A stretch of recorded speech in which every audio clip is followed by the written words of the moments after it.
When the sun dipped early beyond the frost-bitten hills and the wind howled through wooden shutters, life in the medieval village became a slow dance with survival. By the dim light of tallow candles, men, women, and children huddled together in drafty cottages, guarded by thatched roofs that creaked beneath the weight of snow. Their world was cold, their tools simple, and their nights long, yet they endured. In this sleepy chronicle, we will drift back through the centuries to explore, step by step, how these villagers braved the chill, from the preparation of autumn's harvest to the quiet rituals of winter's end.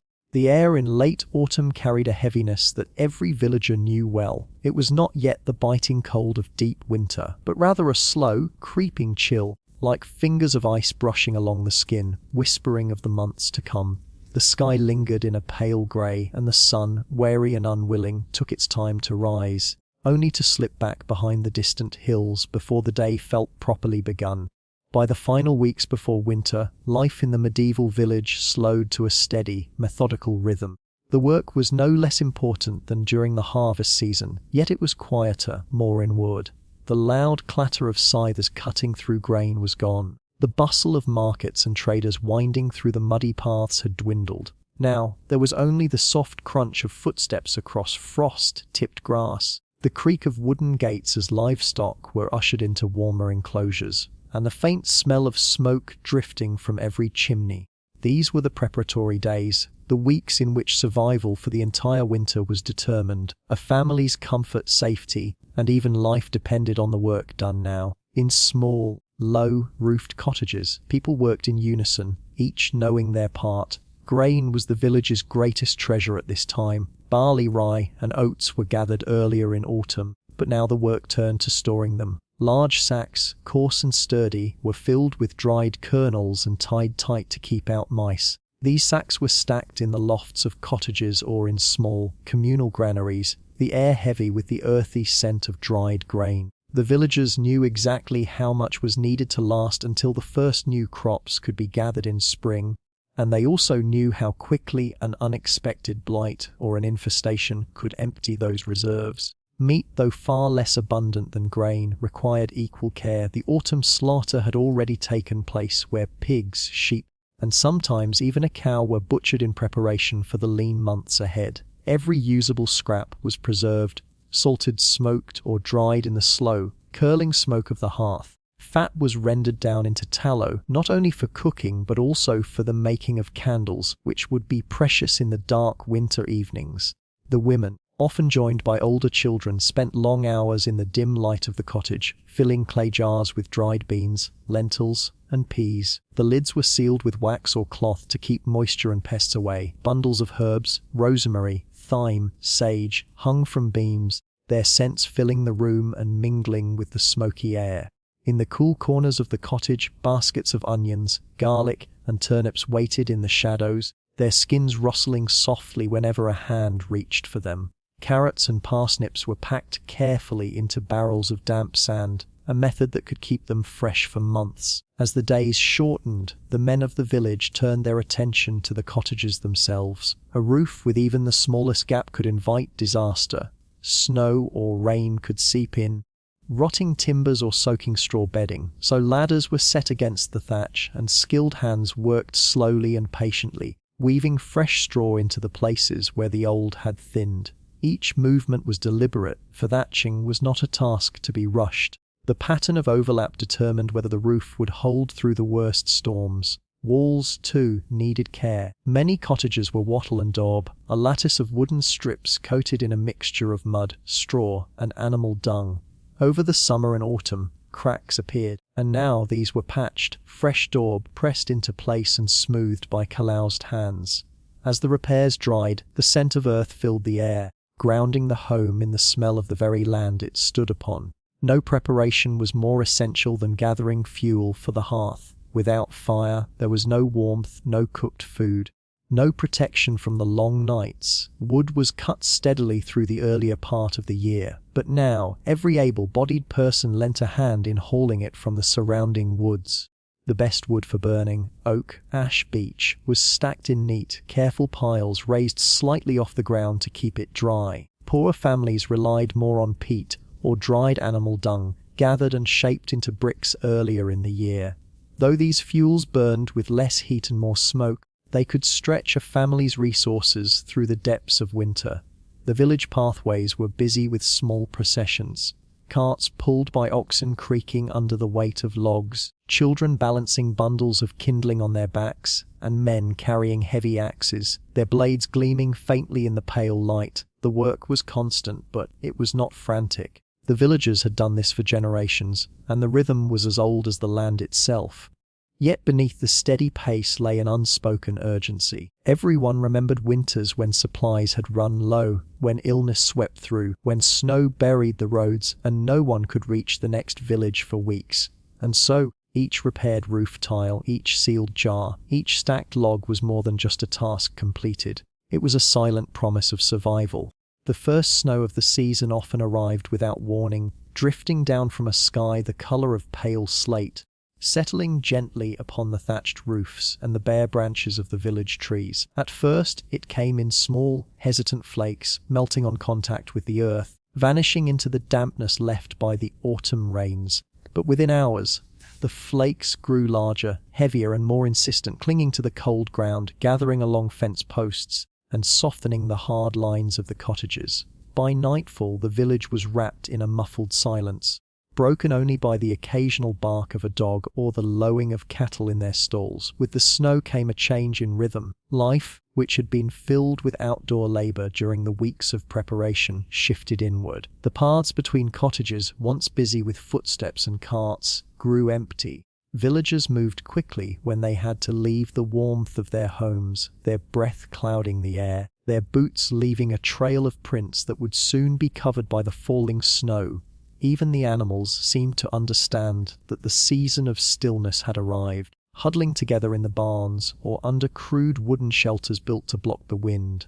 Inside the cottages, the fire became the center of existence. The hearth was tended almost constantly, the logs arranged so that the flames burned steadily, the embers glowing deep red beneath a blanket of ash. Every family had its own way of managing the fire. Some preferred to let it burn strong and hot during the day, allowing the warmth to seep into the walls and floor, while others kept it to a low smolder, conserving precious wood for the coldest nights. Regardless of the method, the fire was never allowed to go out entirely, for relighting it from scratch on a freezing morning was a task no one welcomed. The days were short now, the light from the low sun thin and weak. Morning brought only a faint glow through the small windows, often blurred by frost that clung to the glass or the thin oiled cloth used in place of it in poor homes. The air inside, though warmer than outside, still held a crisp edge that made one reluctant to leave the warmth of the hearth.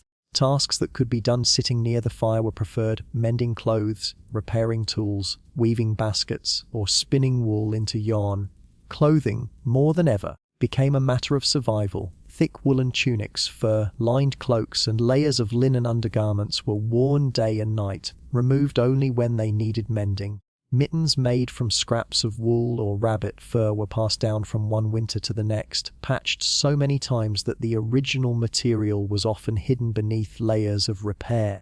Boots were stuffed with straw for added insulation, and hoods were pulled low to protect the ears and cheeks from the sting of the wind. Food, too, took on a different rhythm in the winter months. Meals were planned carefully, each portion measured so that supplies would last until spring. Breakfast might be nothing more than a slice of bread dipped into a cup of warm broth, but it was enough to start the day.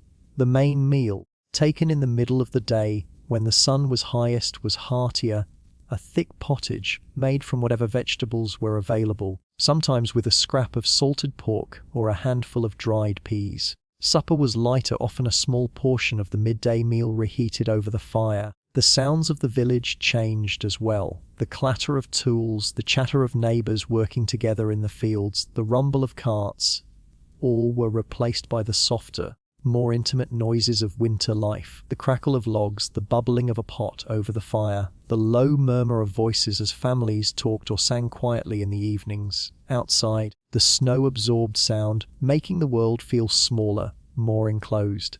Yet there was a certain peace to it all. The villagers had done their work in the months before. Now they simply endured, keeping themselves and their loved ones warm and fed. Time passed slowly in these weeks, measured not by the hours of the clock, but by the steady burn of the fire, the rise and fall of the wind, and the length of the shadows on the snow. In this way, the village settled into winter, each family wrapped in its own circle of light and warmth, waiting patiently for the thaw that would someday come. The snow always seemed to change the sound of the village, even before the cold became unbearable, even before the frost gripped the ground like iron. The soft white blanket muted the air, swallowing footsteps, smothering the creak of doors, and softening the distant bark of a dog into something faint and far away. When it came in those first real days of winter, it transformed the familiar paths and thatched cottages into shapes that felt older, quieter, almost dreamlike. It often began overnight. One evening the villagers might walk home from the small church or from a neighbour's cottage under a dark, bare sky with stars sharp and glittering above them. Then morning would come, and the world would be covered in white, the roofs bowed slightly under the weight, the fields hidden beneath an unbroken sheet, the woodpile capped with a clean layer of snow as though it had been carefully iced by a patient hand. The first sight of it for the children always brought excitement, but for the adults it was more a quiet nod of understanding. The snow meant that the season of true stillness had arrived. The days grew slower from that moment on. Work in the open air was no longer constant. The fields lay dormant and the livestock were kept close to the barns.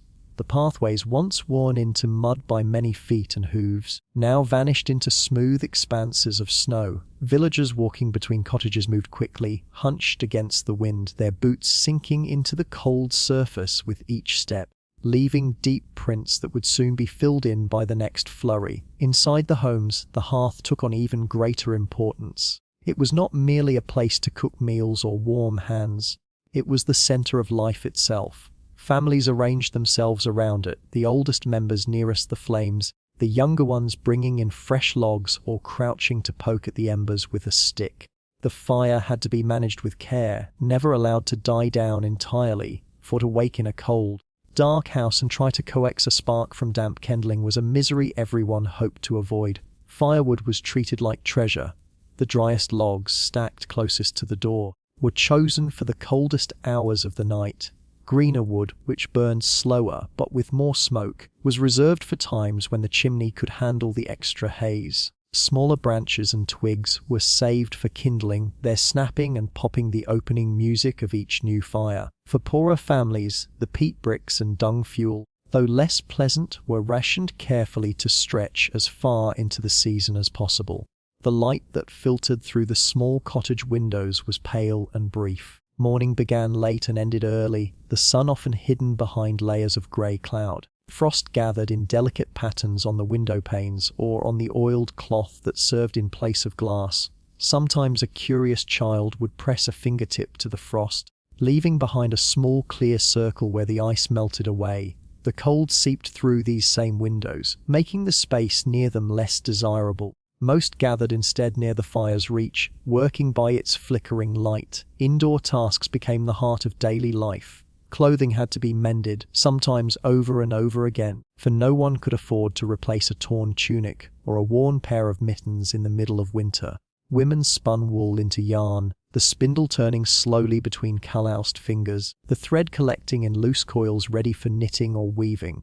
Men worked on repairing tools, the handles of axes, the shafts of pitchforks, so they would be ready when the fields called again in spring. Meals reflected the season's limits. Bread was baked less often to save on flour, and each loaf was smaller than it might have been in autumn.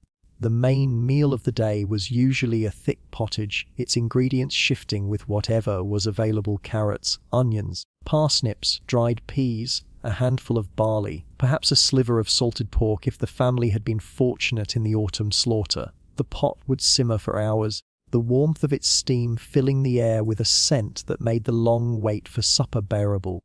Leftovers would be reheated for the evening meal, and sometimes the same pot would be topped up with water and fresh vegetables to stretch it for another day.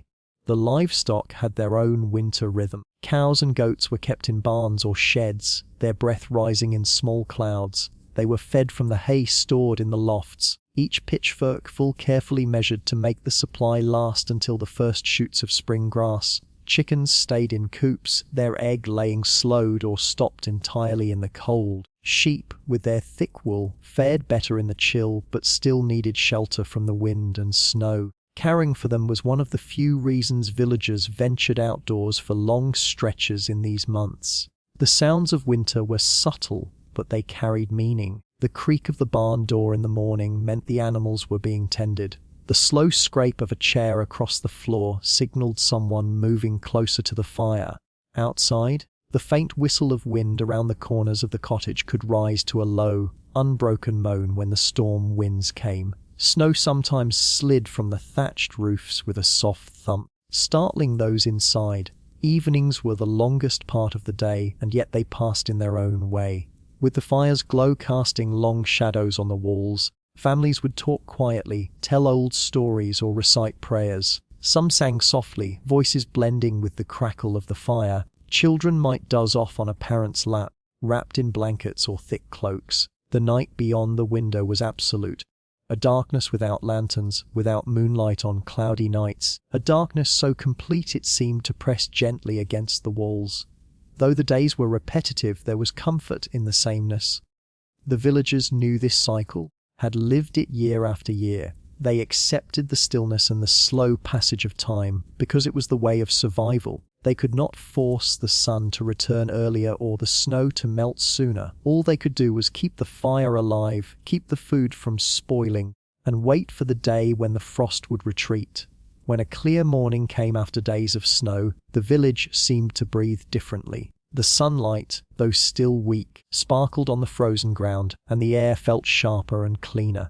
Smoke from chimneys rose straight into the sky, unbroken by the winds. These moments reminded everyone that winter, though long, was not endless. But until its end, life would remain here, in the quiet cottages, in the circle of warmth cast by the fire, where time moved slowly and each day was a small step towards spring. By the time midwinter arrived, the village was wrapped in a silence so thick that even the sound of a falling twig could carry across the fields. Snow lay in deep drifts, packed tightly by the wind, covering the roofs like layers of pale wool. The paths between cottages had narrowed into winding channels carved by footsteps and the occasional sled. In the deep of winter, the air felt sharp enough to sting the inside of the nose, and each breath rose in clouds before vanishing into the pale grey light. Days were short now, shrinking to little more than a few hours of dim sun. Morning began late and evening arrived early, often before the work of the day could be fully done. For the villagers, this was the season when they measured their energy carefully, as if it were another stored resource like grain or firewood. The cold seeped into every part of life, creeping under doors, along walls, and into bones. Inside the cottages, the hearths burned low most of the time, flames coaxed from the embers by careful hands. Firewood, though vital, was not wasted.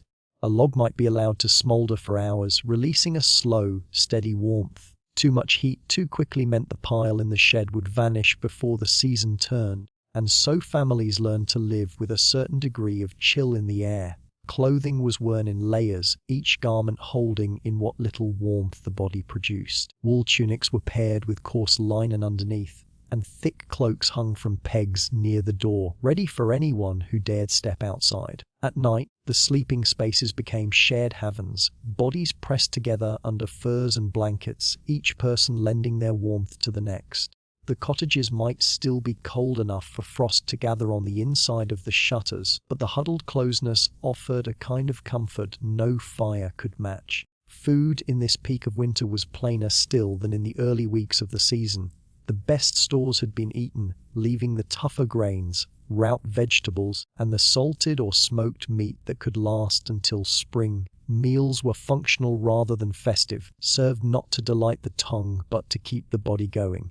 Thick barley porridge, boiled turnips, or slices of hard bread softened in broth were common fare. Outside, the village itself seemed to rest, as though even the earth had decided movement was not worth the effort. The fields lay dormant, their furrows hidden beneath a white, unbroken sheet. Livestock, too, lived a quieter life, kept in barns with only the occasional outing for fresh air and exercise. The chickens clucked softly in their straw nests, the sheep huddled together in the dimness, and the cows exhaled clouds of steam into the cool barn air. The deep winter brought its own rhythm, slower, quieter, and heavier than any other time of year. Each action, from fetching water to mending a torn sleeve, took more time and care. And yet, for all its harshness, this season had a strange kind of beauty. The night skies were vast and filled with stars that seemed sharper against the blackness, and the moonlight could turn the whole village silver. Inside the cottages, the smell of smoke and the low murmur of voices made a world apart from the frost and wind outside, a cocoon of human endurance against nature's long, cold breath. By the time midwinter arrived, the village was wrapped in a silence so thick that even the sound of a falling twig could carry across the fields. Snow lay in deep drift, packed tightly by the wind, covering the roofs like layers of pale wool. The paths between cottages had narrowed into winding channels carved by footsteps and the occasional sled. In the deep of winter, the air felt sharp enough to sting the inside of the nose, and each breath rose in clouds before vanishing into the pale grey light. Days were short now, shrinking to little more than a few hours of dim sun. Morning began late, and evening arrived early, often before the work of the day could be fully done. For the villagers, this was the season when they measured their energy carefully, as if it were another stored resource like grain or firewood. The cold seeped into every part of life, creeping under doors, along walls, and into bones. Inside the cottages, the hearths burned low most of the time, flames coaxed from the embers by careful hands. Firewood, though vital, was not wasted. A log might be allowed to smolder for hours, releasing a slow, steady warmth. Too much heat too quickly meant the pile in the shed would vanish before the season turned, and so families learned to live with a certain degree of chill in the air. Clothing was worn in layers, each garment holding in what little warmth the body produced. Wool tunics were paired with coarse line underneath, and thick cloaks hung from pegs near the door, ready for anyone who dared step outside. At night, the sleeping spaces became shared havens, bodies pressed together under furs and blankets, each person lending their warmth to the next. The cottages might still be cold enough for frost to gather on the inside of the shutters, but the huddled closeness offered a kind of comfort no fire could match. Food in this peak of winter was plainer still than in the early weeks of the season. The best stores had been eaten, leaving the tougher grains, root vegetables, and the salted or smoked meat that could last until spring. Meals were functional rather than festive, served not to delight the tongue but to keep the body going. Thick barley porridge, boiled turnips, or slices of hard bread softened in broth were common fare. Outside, the village itself seemed to rest, as though even the earth had decided movement was not worth the effort. The fields lay dormant, their furrows hidden beneath a white, unbroken sheet. Livestock, too, lived a quieter life, kept in barns with only the occasional outing for fresh air and exercise. The chickens clucked softly in their straw nests, the sheep huddled together in the dimness, and the cows exhaled clouds of steam into the cool barn air. The deep winter brought its own rhythm, slower, quieter, and heavier than any other time of year. Each action, from fetching water to mending a torn sleeve, took more time and care. And yet, for all its harshness, this season had a strange kind of beauty. The night skies were vast and filled with stars that seemed sharper against the blackness, and the moonlight could turn the whole village silver. Inside the cottages, the smell of smoke and the low murmur of voices made a world apart from the frost and wind outside, a cocoon of human endurance against nature's long cold breath. By now, winter had reached the point where it felt as though the season had always been there, and perhaps always would be. The snow no longer fell in sudden storms, but seemed simply to be a part of the world's surface, lying heavy and unmoving across every roof, every field, every narrow lane. The air was sharper, colder, and it bit at the cheeks whenever someone ventured outside. Even the wind, which had once gusted and swirled playfully around the cottages, had grown into a low, steady presence, a slow and constant movement that slipped through every gap in a shutter, every crack in a wall. This was the deep winter, the long, still stretch of the year when the days were shortest and the nights stretched on so long they felt like whole seasons in themselves. People rose later now, not because they wished to, but because the darkness lingered. Waking before the pale light meant stirring in the bitter cold, and so they waited until some suggestion of dawn appeared behind the grey clouds. Even then, the light was never bright. It was more like a slow lifting of a heavy curtain, revealing a muted world where every colour was hushed, as though nature itself had grown tired and chosen to rest. The snow reflected what little daylight there was, but instead of making things cheerful, it made the air seem colder still. Inside the cottages, the fires had burned low in the night, and whoever woke first was tasked with coaxing the embers back to life. This was done slowly, with care, a handful of kindling, a few careful breaths, and the quiet snap of twigs catching flame. Meals in the deep winter were simple and slow to prepare. Grain that had been milled in the autumn was used sparingly now, measured carefully so that the stores might last until spring. A pot of porridge might be placed over the fire to simmer, its slow bubbling filling the room with a faint warmth, both from the heat and from the knowledge that food was on its way. Sometimes dried peas were added, or a few shreds of salted meat, but more often it was plain, thick and filling, meant to give energy rather than pleasure. Bread, when baked, was dense and heavy, a solid block of nourishment that could be sliced and dipped into whatever warm broth was available. Outside, the world moved a pace so slow it was almost still. The streams had frozen over, except for the few places where the current was strong enough to keep the water moving. Children were warned not to walk too far from the village in search of play, for the snow was deep enough in some drifts to swallow a person to the waist. Paths had been worn into the whiteness between cottages, dark, narrow tracks of compacted snow and mud where boots had passed again and again. These tracks were the lifelines of the village in deep winter, linking each home to its neighbours and to the central spaces where people might still gather. Work outdoors was limited to the most necessary tasks: fetching water from the unfrozen parts of the stream, cutting and hauling firewood, checking on the few animals kept through the winter. Even the animals moved slowly now. Chickens huddled together for warmth in their coops, producing fewer eggs than before. Cows stood in the dim light of the byre, their breath misting in the cold air, while goats picked their way carefully over the icy ground. Every movement cost energy, and so both humans and animals made fewer movements. Indoors, the deep winter had a way of making time stretch in strange ways.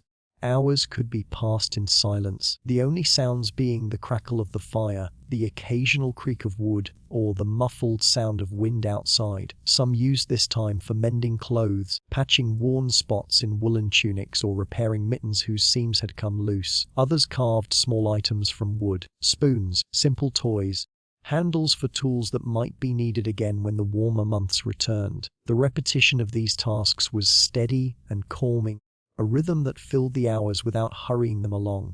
Conversations were quieter now, voices low so as not to disturb the stillness. Sometimes stories were told, though more often they were short tales or simple recollections, for longer storytelling was saved for nights when the whole household gathered close to the hearth. Laughter, when it came, was subdued like a candle's flame, warm but never wild. This was a season for conserving not just food and fuel, but energy in all forms. The deep winter encouraged a kind of quiet patience, a slow breathing through the hardest months, trusting that they would end in their own time. Nights in the deep winter felt endless. Once the pale afternoon light began to fade, the darkness settled in swiftly, wrapping the village in its own still blanket. Oil lamps and candles were lit, their flames flickering and casting shadows across the walls. Outside, the snow reflected the moonlight in a way that made the landscape glow faintly, but it was a cold glow, not the warmth of daylight. Some nights the stars were sharp and bright above the village, while on others the clouds hung low, pressing the world down into a deeper silence. Sleep came in two parts in the deep winter. Many would go to bed soon after the evening meal, wrapped in as many layers as possible, sharing warmth with those beside them. They would wake again in the middle of the night, stir the fire, perhaps speak softly or share a warm drink, and then sleep again until the late morning. This broken sleep was simply the way of things, the rhythm that matched the long nights and short days. In the hours between, dreams often came vivid and strange. perhaps shaped by the crackling firelight and the sounds of the wind beyond the walls. There was little sense of urgency in these days. The fields could not be worked. The roads were too treacherous for travel. The tasks were few and familiar. Life became a slow pattern of waking, tending the fire, preparing food, doing small work indoors, and then resting again. The villagers knew that the deep winter was not a time to fight against, but a time to endure, to wait, and to keep alive the small comforts that made the cold bearable. A well-mended blanket, a loaf of bread shared between friends, the warmth of a hand near the fire. The deep winter's peak was a test of patience and resilience, but it was also, in its own way, a season of closeness. Families spent more time together in those weeks than at any other time of year. Neighbors looked in on one another, bringing small gifts of food or fuel when they could. There was an unspoken understanding that survival was a shared effort, and that even in the coldest, stillest nights, there was a quiet strength in knowing others were near. And so the days of the deep winter passed, not quickly, but steadily. The snow remained, the winds came and went, and the firelight continued to flicker on the walls. The villagers moved through the season with the same slow determination as the seasons themselves, holding on until the first faint signs of change would come, whenever that might be. Then the days begin to drift into one another, not with the sharp marks of change, but with the long, soft blending of hours that feel almost identical. The sun, when it rises, is pale and hesitant, sliding only partway across the sky before retreating once more. Its light has no warmth to it, no promise. It simply paints the snow in shades of muted gold for a brief moment before fading again into grey. In the fields beyond the cottages, the land sleeps in silence. The rows where vegetables once grew are hidden beneath a flat, unbroken sheet of snow. The outlines of fences are softened, blurred at the edges by frost and drifting flakes. Only the narrow, beaten-down track to the village well stands out, a ribbon of darker snow trodden by countless feet making the same journey each day. The well itself is a gathering place, though not for chatter. People arrive one at a time, shoulders hunched, the creak of the rope on the pulley louder than any words spoken. They lower the bucket into the cold dark below, hear the splash, and wait for the slow, heavy lift back up. The water is so cold that it feels alive, biting at fingers even through gloves. A quick nod to another villager, perhaps a murmured remark about the wind, and then each turns back toward the warmth of their own home. Inside, every hearth becomes the center of the household universe. A chair nearest the fire is always taken first, often by the elder of the family, while the younger ones keep themselves busy with quiet, repetitive work. Mending clothes, scraping and shaping wooden handles for tools, twisting dried herbs into bundles for storage. No one works quickly. The pace is slow, deliberate, as though hurrying might somehow break the fragile thread of winter's calm. The food is plain but sustaining, porridge thickened with barley, stews where the vegetables have been boiled so long they almost dissolve, bread dense and heavy from coarse flour. Sometimes, if a hunter has been lucky, a small portion of dried meat is shared, the taste of smoke and salt reminding everyone of warmer months when the meat was prepared. Meals are eaten slowly, not just for savouring, but because there is little to do afterward except wait for the next one. Evenings bring the longest stretch of stillness. The fire burns lower, and the shadows grow taller on the walls. Stories are told in low voices, though they are often the same tales heard dozens of times before. Of storms survived, of wolves kept at bay, of strange lights once seen in the sky. Children listen drowsily, eyes fixed on the fire's glow, the words mingling with the sound of the wind outside, until they can no longer tell where one ends and the other begins. Sometimes there is music, not lively music, but the slow, almost meditative hum of a tune passed down through generations. A hand-carved flute may join in, the notes thin and wavering in the cold air. The sound lingers in the rafters, as though the house itself is humming along. Days in this part of the winter are not measured by events. They are measured by the slow burning of wood in the hearth, by the length of shadows at midday, by the way frost patterns creep across the inside of a window pane overnight. The villagers do not count how many days remain until spring. They simply endure each one as it comes, a quiet act of survival wrapped in routine. And so the season continues, like a great white blanket stretched across the land, unbroken, unmoving, and seemingly endless. The people live within it, not fighting it, not embracing it, simply existing in its stillness, waiting for a change they cannot yet imagine, but somehow know will come. By this point in the long, deep winter, the meals have become as steady and predictable as the snowfall itself. The bounty of autumn, once colourful and varied, is now a faint memory, replaced by the plain, enduring staples that can withstand months of cold. The rhythm of eating matches the rhythm of the season, unhurried, unchanging, and quietly sustaining. In the mornings, before the pale light filters weakly through the shutters, there is gruel. Thick, slow-cooked oats or barley, boiled with water and sometimes a small splash of milk if any is still fresh enough to drink. A pinch of salt is added, not for flavor but for the way it reminds the body that strength is still needed. The steam from the bowl is as important as the food itself, warming hands before it warms the stomach. Bread, dense and dark, appears at almost every meal. Made from stored grain, it is coarse and filling, not delicate or soft. It is baked in heavy loaves that last for days, cut into thick slices and eaten plain or dipped into soups and stews. Sometimes a thin smear of preserved fat or a scrap of hard cheese is added, but often it is left bare, its simplicity enough to quiet hunger. Salted fish is a luxury here, not a feast, but a change in taste. Stored in barrels since the warmer months, it is soaked in water to soften and draw out the salt, then cooked slowly, often with onions from the cellar. The smell is sharp, the flesh firm. It is never eaten quickly. Every bite is considered, every scrap saved. From beneath the packed earth of the storage cellars come root vegetables, turnips, parsnips, carrots, and beets. Their skins are wrinkled now, their colors muted, but they are still the anchor of winter meals. Chopped into stews or roasted by the fire, they give a sweetness that feels rare in these cold months. And then there are the scarcity meals, the ones made when supplies must be stretched. Thin broth flavored with bones that have been boiled for hours. Dumplings of flour and water dropped into the pot. A stew where the vegetables outnumber the meat 10-1. In these dishes, flavor is not the goal, survival is. To wash it down, there is winter ale, brewed in the last days of autumn and stored in barrels in the cold. It is not strong, but it is nourishing, the grains and yeast giving a quiet fullness to the body. Sometimes it is warmed before drinking, the steam carrying a faint, yeasty scent that fills the air. The act of eating has become as much a ritual as a necessity. There are no hurried meals, each bite is slow, each cup sipped rather than gulped.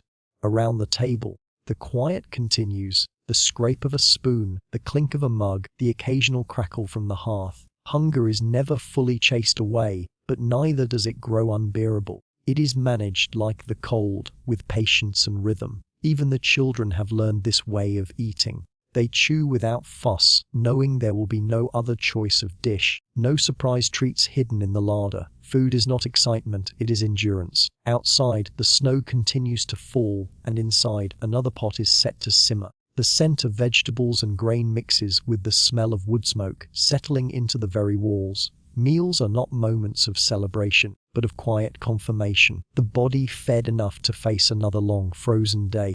The cold is not only endured through fires and food, but also through what one wears. The layers that stand between the skin and the air that bites without mercy. In the depth of winter, clothing becomes a second shelter, a small portable hearth that must be tended, mended, and cared for as carefully as the home itself. Wool is the heart of winter garments, thick and slightly coarse. It holds heat even when the air seeps through cracks in the walls. The sheep that gave it are long since sheared and now stand under snow-heavy skies, their own new coats growing in. The wool has been spun and woven by steady hands months before the first frost, and its weight is felt in cloaks, shawls, and blankets.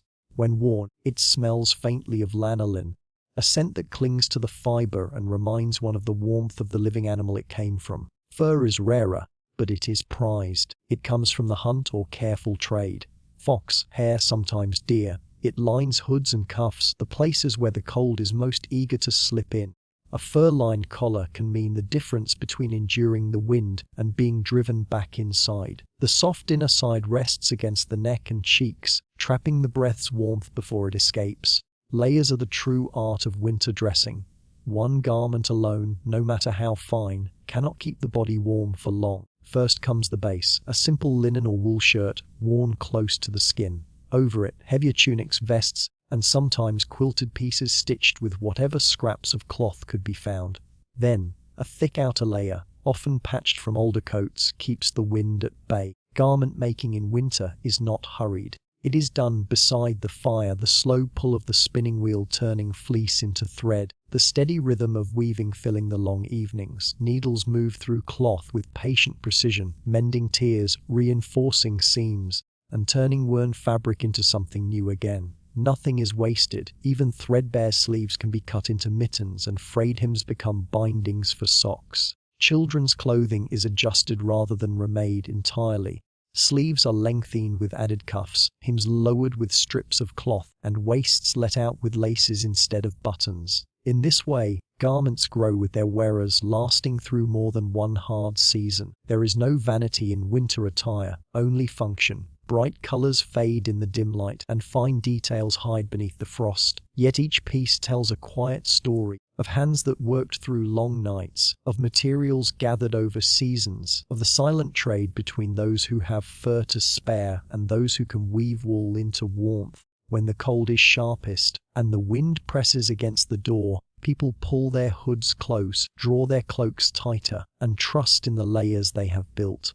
The clothing is not beautiful, perhaps, but it is faithful. Like the fire and the stored food, it is one of the quiet guardians that see them through until spring. The nights in the depth of winter came early and left late, as though the sun itself were wary and reluctant to travel the sky. By the time the faint gold of afternoon had begun to fade, the frost outside had already crept along the edges of the small glassless windows, and the last pale rays of day had been swallowed by the slow, deep blue of evening. Inside the peasant cottages, where ceilings were low and the air was a mingling of wood smoke and the scent of woolen garments drying by the fire, the rhythm of life shifted into something softer, slower, and more inward. The fields could no longer demand the day's labor, the cold made travel unwise, and so the villagers retreated into the safety of thick walls and the company of one another. These were the long nights, nights not measured by clocks but by the crackle of the fire, the length of a story, or the slow diminishing of a candle stub. The hearth became the center of the room and, in a sense, the heart of the home. Flames moved lazily among logs, sending up the occasional shower of sparks, and casting a warm but flickering glow over the worn wooden benches that had been drawn close for warmth. The youngest children, their cheeks flushed from the heat, would lie on their stomachs on the rush-covered floor, hands propping up their heads, eyes heavy but alert enough to listen. The older folk would settle into their places with a habitual ease, some with bits of mending in their laps, others simply resting their hands in their sleeves, waiting for the stories to begin. The youngest might think that these evenings unfolded by chance, that tales rose up when someone happened to remember them. But in truth there was a quiet, almost ritual order to how such nights proceeded. Someone, often the oldest in the room, would clear their throat, lean forward toward the light, and begin. The stories told in those nights were as old as the cottages themselves, older still, for many had been carried from generation to generation long before these villages were built. They were tales of wandering spirits who roamed the forests when snow lay heavy on the branches, of saints who had walked among peasants in humble disguise, of beasts whose eyes glowed red in the darkness. There were cautionary tales for children, meant to keep them from straying too far from home, warnings about the ice that could swallow a careless step, or the bog that lay sleeping under its deceptive white blanket, waiting for the unwary. But alongside the warnings came wonders, stories of hidden treasures found in the roots of ancient oaks, of stars that fell to earth to guide a lost shepherd, of the rare winters when the northern lights swept across the sky like ribbons of green fire. The voice of the storyteller was slow, deliberate, unhurried by the need for endings. Words rolled out like the lazy drift of snowflakes, each one landing softly and settling into place. Sometimes there were long pauses, not awkward silences, but moments in which the listeners could see the images in their own minds, the flicker of firelight deepening the shadows in the corners of the room. Now and again, The wind would rattle the shutters, or a log would split with a muted pop, but these small intrusions only seemed to fold themselves into the tale, as though the night outside were part of the story too.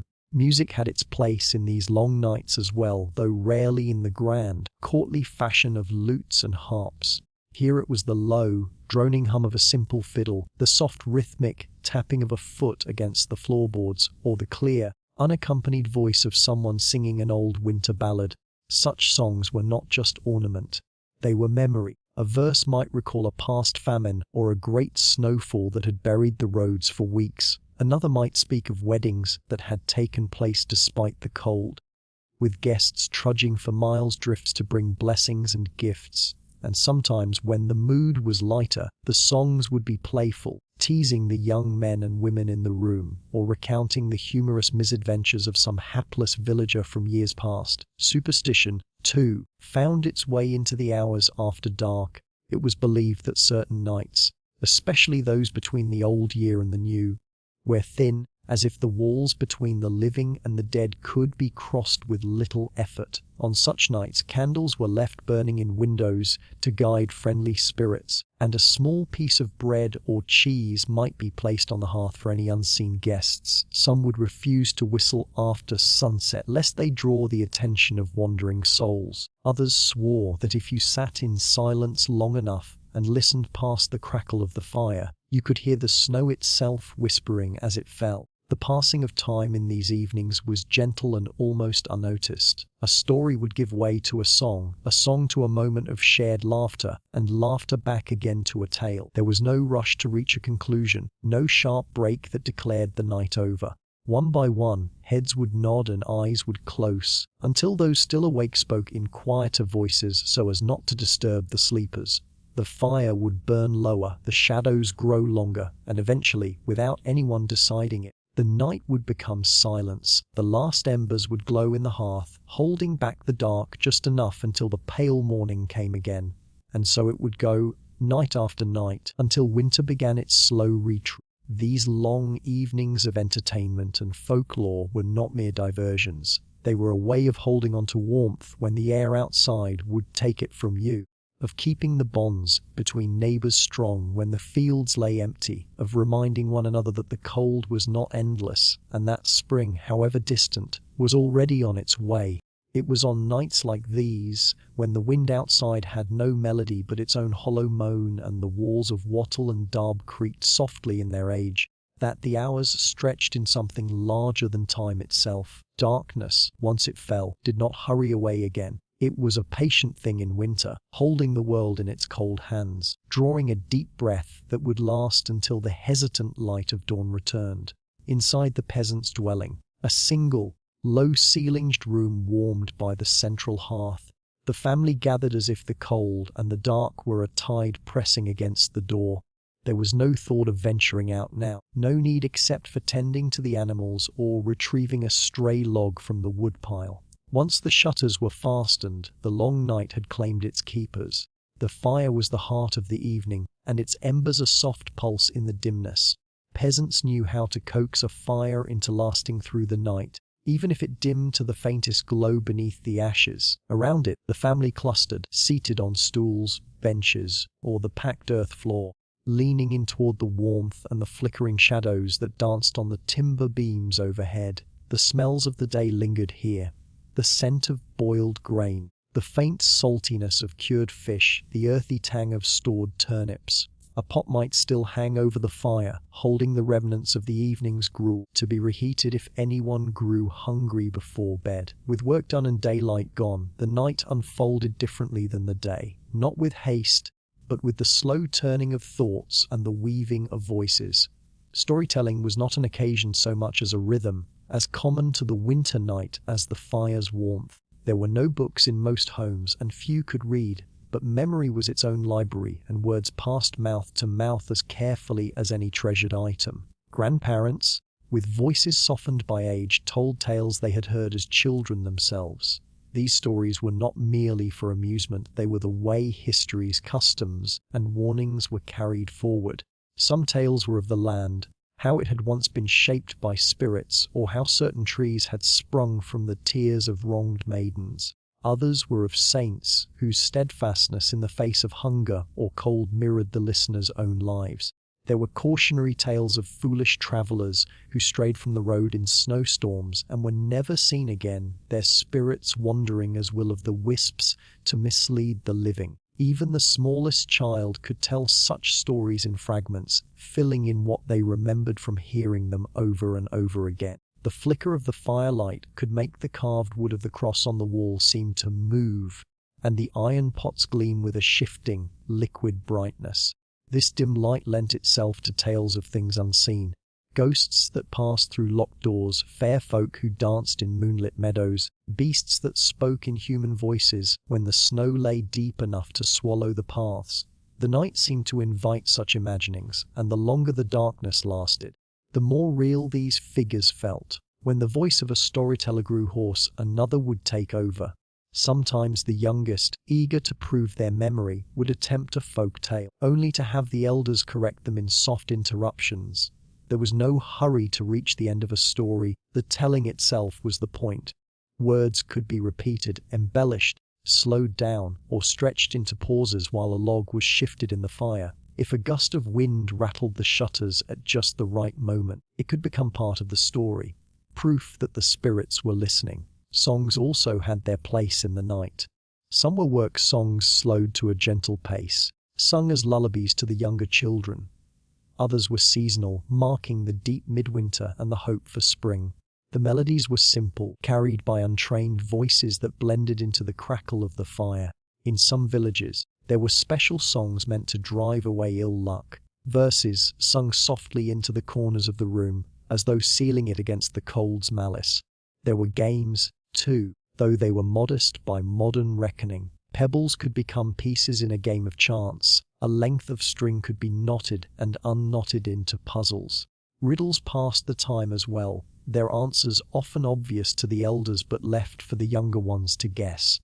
In the laughter that followed a wrong answer, there was warmth enough to forget the draught seeping in under the door. Superstitions wove themselves into every activity. A sudden crack from the hearth might mean a spirit had entered the room. The way a candle flame bent could foretell tomorrow's weather. No one dismissed these signs outright. Winter was too dangerous a season to tempt fate by disbelief, so they watched the signs, nodded at them, and went on speaking in low voices that would not disturb whatever forces might be listening outside. In this way, the night did not feel like a void to be endured, but like a long, shared breath. Time stretched without edges, marked only by the settling of embers or the shift of a sleeper on their straw bed. The youngest would drift off first, cradled in laps or curled beneath rough wool blankets. Their dreams would be filled with the very tales they had just heard. Saints walking on frozen rivers, wolves who bargained with travelers' lights in the trees that led to hidden treasures. The elders stayed awake longer, talking quietly about the work of the coming days. Which stores to check, whether the snow might ease enough for someone to fetch more firewood, if the cow seemed healthy enough to last until spring. These were not urgent matters but threads of thought that could be picked up and set down as easily as the spindle in the corner. At last, when even the most enduring voice had grown silent, the fire would be banked for the night. A thick layer of ash would be spread over the coals to keep them alive until morning. The room, already dim, would sink into near total darkness, lit only by the faint glow from the hearth and perhaps a sliver of moonlight through a crack in the shutters. In that stillness, the long night truly began, a time of listening to the world beyond the walls, the groan of a branch under snow, the muffled bark of a distant dog, the sighing of the wind as it moved across the frozen fields. And so the peasants slept, each breath mingling with the breath of the others in the cold air, wrapped in layers of cloth and in the comfort of voices and songs that had carried them into the deep hours. When morning came, it would seem as though the night had passed in a single blink. Yet in those hours, whole worlds had been spoken into being, lived in, and set aside until the next long night returned. The cold had a way of finding its way into the body, not just through the skin, but through the breath, the bones, and the blood. In the dead of winter, when the wind gnawed at the edges of every door and window, illness was a quiet, constant visitor in the lives of the peasants. It came on the breath of a court in the hearth-room, in the shared mug of ale passed between work-worn hands, in the dampness that clung to wool when it was not fully dried by the fire. It arrived without ceremony, often without warning. First a heaviness in the head, a slow ache in the joints, then a fever that rose and fell like the winter moon.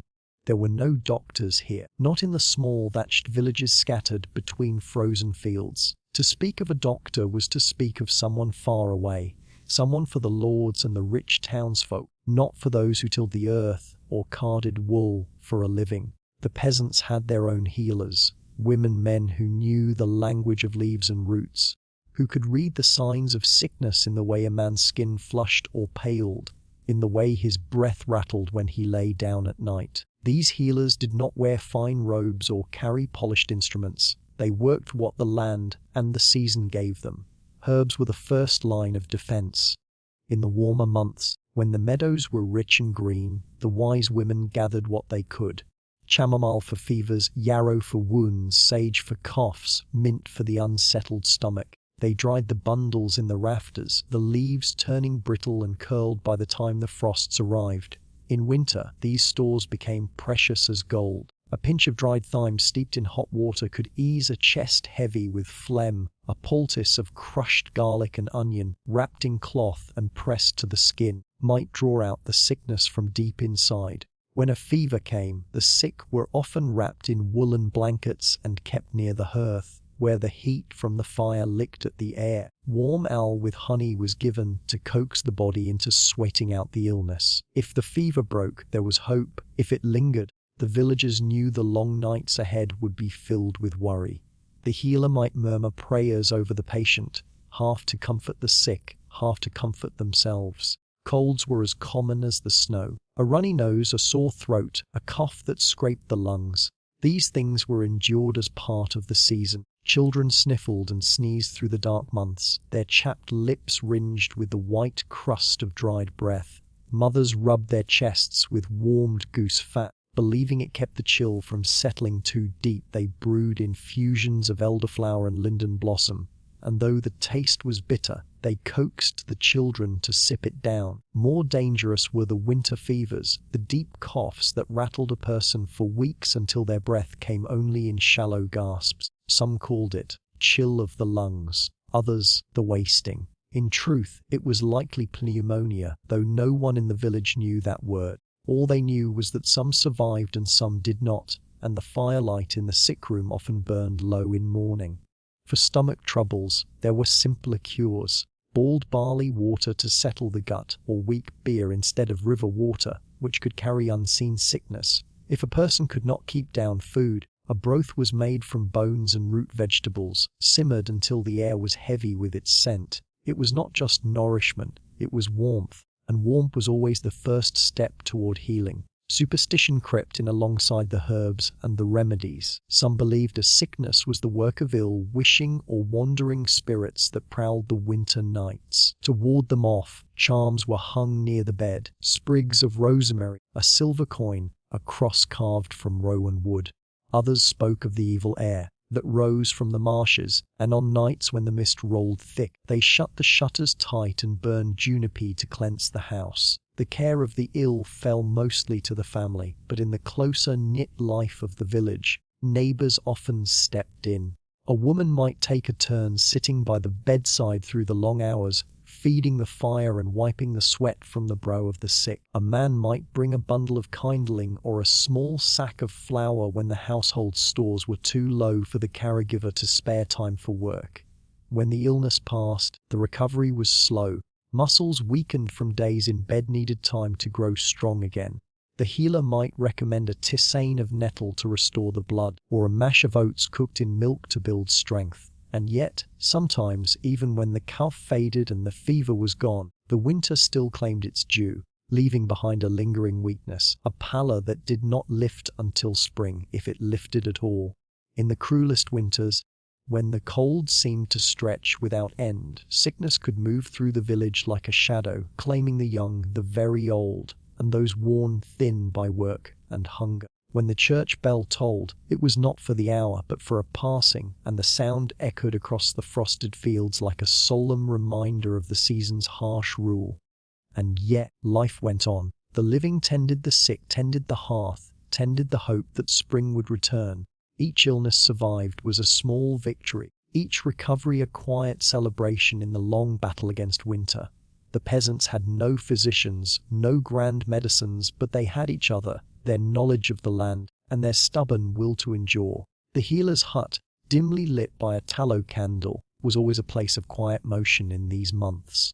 A pot of something fragrant, part broth, part potion, would simmer endlessly, and the air was thick with the herbs hanging from every beam. Visitors came and went, sometimes with a bundle of dried plants to trade, sometimes with a question about a strange rash, a sore tooth, a stubborn cough. The healer listened, nodded, measured herbs with a practiced hand, and sent them away with small packets wrapped in cloth. Sometimes the healer failed, as all must fail. A child's fever might climb too high. An old man's breath might fade in the night. But the work continued because winter did not stop for grief and the sick still needed tending. Through all this, the cold pressed at the walls, at the doors, at the lungs of the living.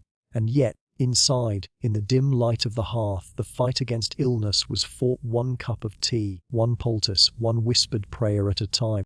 The year's wheel turned almost imperceptibly beneath the weight of winter's long, patient hand. By the time the frost had set deep into the soil and the days had become little more than pale smudges between dusk and dawn, there came, at last, the moments people quietly counted down to in their own private ways.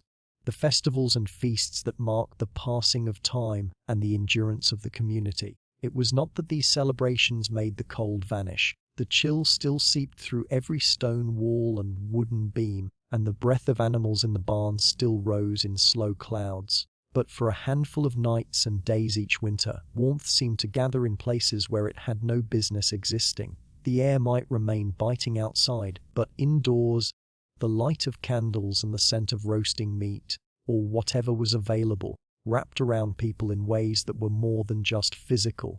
For the medieval peasant, the calendar of joy was tightly woven with the religious and spiritual year. Yule, falling at the deep winter solstice, was the most anticipated. It was the moment the long nights reached their peak and then, slowly, began to retreat. This was no abstract astronomical event. It was something they felt in their bones, and in the hope that perhaps, just perhaps, the year ahead would be worse than the one that had passed. Yule was marked by evergreens brought indoors. Small sprigs of holly or pine, not grand trees as one might imagine centuries later, but modest reminders of life still enduring out in the frozen wilds. The food, when it could be spared, was richer than on other nights. A chicken might be roasted, a pig slaughtered if the family had been able to keep it through the autumn without needing the meat earlier. Bread was baked with care, perhaps sweetened with honey if any remained in storage. A pot of ale, carefully brewed in earlier months, was brought out, and its malty scent filled the small home as mugs were passed around. Children sat cross-legged by the hearth, watching shadows flicker and trying to keep their excitement quiet in a household where every crumb mattered. In the flickering candlelight, people told stories, not merely to pass the time but to bind themselves to the traditions of their ancestors. They spoke of saints and miracles, of Christ's birth, and, interwoven with these, of older tales that refused to vanish entirely from memory. Legends of winter spirits, of the wild halt riding through the snowy of animals speaking at midnight on Christmas Eve. These were not told for entertainment alone. They were spoken to remind people of a world larger than their own narrow strip of farmland and the walls of their cottages. Communal gatherings were rare, but Yule and a handful of other feast days brought villagers together. The church, dim and chill even at the best of times, became a place of shared light. Candles flickered against stone, and voices rose in unison, the sound of hymns carrying warmth into the rafters. After the service, people would linger outside, breath steaming in the night, hands clapped together for warmth as they exchanged small gifts. A ribbon, a carved wooden spoon, a pair of woolen mittens if someone had been generous. These were not extravagances, but tokens of care, things made by hand and given with the quiet weight of genuine need. The feast itself, When it happened, was a moment of collective exhalation. Benches were pulled close to long wooden tables, and the smell of roasting meat filled the air. Bowls of pottage were passed from hand to hand, thick with root vegetables and whatever scraps of meat had been saved. There was laughter, the kind that came easily when people were momentarily freed from the constant accounting of what remained in the larder. Faces flushed in the firelight, the harsh lines of labor softened, if only for a night. Beyond Yule there were other, smaller festivals. Candlemas, deep in February, when people blessed the candles that would see them through the last stretch of winter. Saints' days scattered like faint stars in the long dark. And, for some regions, the feast of St. Brigid, marking the first whispered hints of spring. Each carried its own customs, songs and flavors. Some meant lighting fires, others weaving small charms from straw. Still others brewing a special batch of ale or baking bread in a shape that carried symbolic meaning. Yet no matter the day, the spirit was the same, to remember that joy had its place. Even in scarcity, that a song sung together could be warmer than the finest cloak, that a shared loaf could taste richer than a whole table's worth of solitary feasting. For children, these festivals left memories that clung for a lifetime. They would remember the moment the first candle was lit on Yule night, how it seemed to push back the dark in a way no ordinary light could. They would recall the sound of bells ringing in the frosty air, the way their mothers' and fathers' faces softened in the glow of the hearth, and the rare, dizzy feeling of going to bed with a full stomach. As the fire crackled low and the songs faded, there was always the quiet awareness that the cold would return, the work would begin again, and the days would stretch on in their slow, unrelenting way. But for those rare moments, be it Yule, Candlemas, or some saint's feast, the villagers of medieval winters knew how to make joy last longer than the night itself. They did not rush it, for they could not. The moments of joy had to be stretched as far as they could go, folded into memory, carried like a warm ember back into the cold months ahead. And so the long winter continued, broken here and there not by the thaw of snow, but by the thaw of hearts. Under the same unhurried, drowsy rhythm that has carried us through every shadowed, frost-filled chamber of winter so far, the thaw did not come with a sudden burst or a rush, but rather as a slow unfastening of the land's frozen grip. Days that had for months been capped in grey began to shift, almost imperceptibly, into lighter shades. The villagers, still wrapped in their familiar layers of wool, began to notice the faintest drip of melting snow from the eaves, the sound tiny but insistent, like the tapping of a timid visitor who refused to be ignored. The ground, once so hard beneath their feet that even the sharpest spade could not bite it, began to soften. Not enough yet for planting, not enough for work that broke a sweat, but enough for boots to sink a fraction into the damp earth, leaving behind dark imprints that the winter frost could no longer swallow. These prints marked the first tentative steps toward another season, each footprint a small announcement that the year's great turning had begun. The streams, which had lain under glassy sheets of ice for so long, started to sing again. At first, it was just a trickle under the surface, muffled and shy, but as the days lengthened, the sound grew bolder. Villagers paused at the banks to listen, as though greeting an old friend they had half forgotten but were relieved to see still alive. The returning waters carried with them bits of broken ice, twigs, and leaves that had been trapped since autumn, now set free to journey onward. In the cottages, the heavy smoke of winter fires began to thin. Hearths still burned, for the cold had not fully surrendered, but the logs were rationed less carefully, knowing the worst was over. The larders, though diminished, no longer seemed like they were holding out against the abyss of hunger. Salted meats hung low on their strings, flour sacks sagged near empty, and the last of the root vegetables had lost their firmness. Yet there was relief in knowing that soon the earth would offer fresh gifts. The preparation for planting began not in the fields, but in the mind.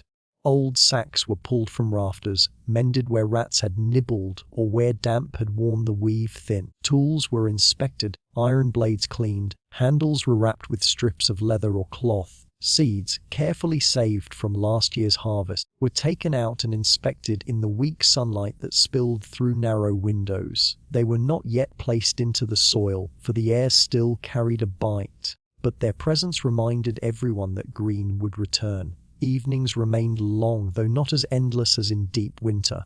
People still gathered by firelight, but the tone of their voices had shifted. The stories told were less about ghosts and winter spirits and more about planting omens past harvest and the strange tricks of weather in years gone by. Elders spoke of the false springs, those deceitful warm spells that lured farmers into planting too soon, only for frost to return and claim the seedlings. These warnings were headed for patience was still necessary. Children played differently now, no longer content with huddling by the hearth. They ventured outside into the muddy lanes, their boots coated in a mixture of melting snow and earth. They poked at the thawing ground with sticks, searching for worms or the first shoots of grass. The discovery of a single green sprout was enough to set off shouts and laughter, a reminder that even in a world accustomed to scarcity, joy could be coaxed from the smallest things. The air itself began to change. The sharp, metallic tang of deep winter gave way to the damp scent of thawing soil, of moss waking up on stones, of wet bark. It was a scent that spoke not of abundance yet, but of potential. Those who had lived many winters knew that this moment, this in-between, was fragile. The cold could still return in an icy sweep, and so they moved with quiet caution, as though careful not to startle the season away. And slowly, almost without noticing, the villagers began to walk differently. Shoulders straightened just a little more. Steps grew less heavy. Faces that had been set in winter's patient endurance allowed the first traces of a smile. For while winter had demanded that life shrink inward, the thaw was a reminder that life would once again stretch outward, into fields, into forests, into the open sky. The earth was waking, and with it, so were they.